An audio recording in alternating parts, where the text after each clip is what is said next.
Good day, ladies and gentlemen. Today, we're going to fix a busted up paddle.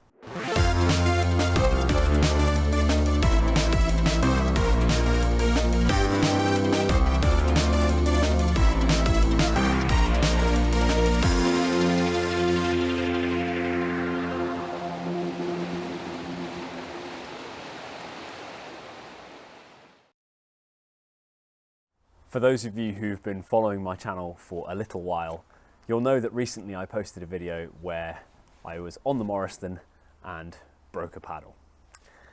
If you want to go back and watch that video, then feel free and come back to this one afterwards. Now, breaking this set of Odachis takes me to, I think, 4 for 4 on broken shafts on Odachis.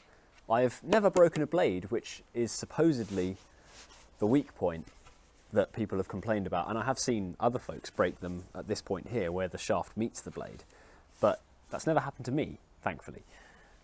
The only thing that has happened is the shaft snapping in half, or a blade popping off the shaft in one instance.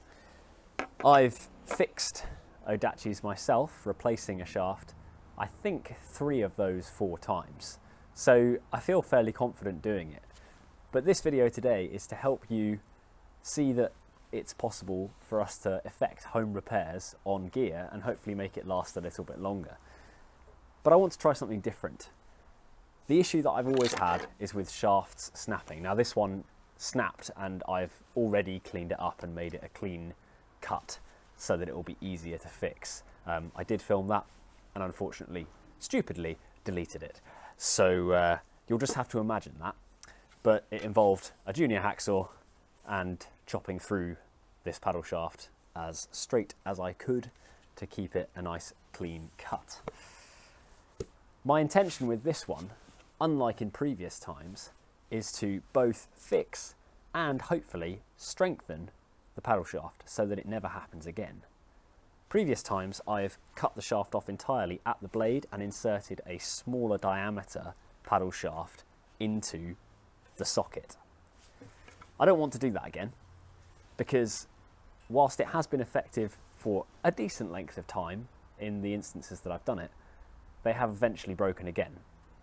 I'm not saying that isn't going to happen with this, however, I want to try something new.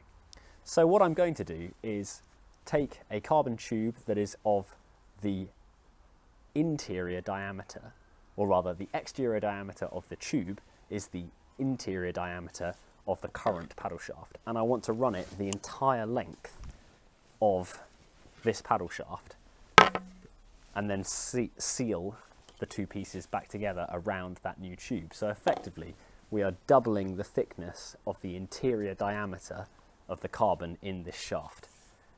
Now that does get a little bit complicated because of the indexing, the oval shape that is pressed into the carbon so that it's nice and easy to grip on these Odachis. So we're just going to have to make do with whatever interior diameter we can measure, which I have already done, and it is a 26mm diameter on the oval. I think it's more like a 27 or 28mm diameter overall, but we'll make do with the 26mm and fill the gap. So let's get into it. So the first job is going to be cutting this new tube down to length so that it fits inside the length of the shaft snugly. So to do that, very imprecise science, I'm slotting it as far as it will go inside each of the halves and then measuring the remainder and subtracting that from the total length. So we've got a total length of 1248mm, and I measured 615 and 963 as remainders on this pipe when I have cut it, or when I've pushed it into the other tubes, which means that inside the pipe we have 1248 take away 615 and 1248 take away 963. Internal, I just need to add those together and then chop the tube to length. Let's do that. 918 is just here.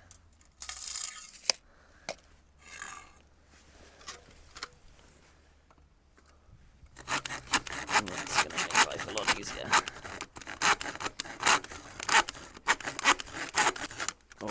have my hacksaw right now. This is hard work. There we go.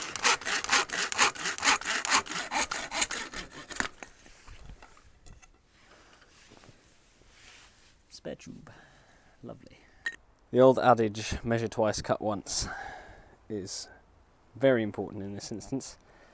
I'm glad that I did. The moment. Oh yeah. Now, there is going to be a bit of funkiness because the original break was at the point of the indexing, the oval shaped section. So it doesn't perfectly line up anymore, but I'm hoping with some epoxy and sanding, it will be right as rain. And look at that, that's a whole paddle. If you didn't know it was broken, you might not know it was broken. So the next job before we do any epoxying is to rough up the surface of this interior tube. I'm not going to be able to do the interior surfaces of the actual broken shaft, but I can at least rough up the interior surface of this tube to give it a little bit of a better bind on the inside. Having done that, it was resin time, so gloves on. If you're enjoying this video, then please do give it a thumbs up. I used a 2-part epoxy resin, a marine grade one, what I could get my hands on. I followed the instructions, and that meant a 4:1 ratio of resin to hardener. So that wound up being essentially 40 mils of resin to 10 of hardener. I just love watching fluids interacting with each other. It's so much fun. Bubbles, endlessly fascinating.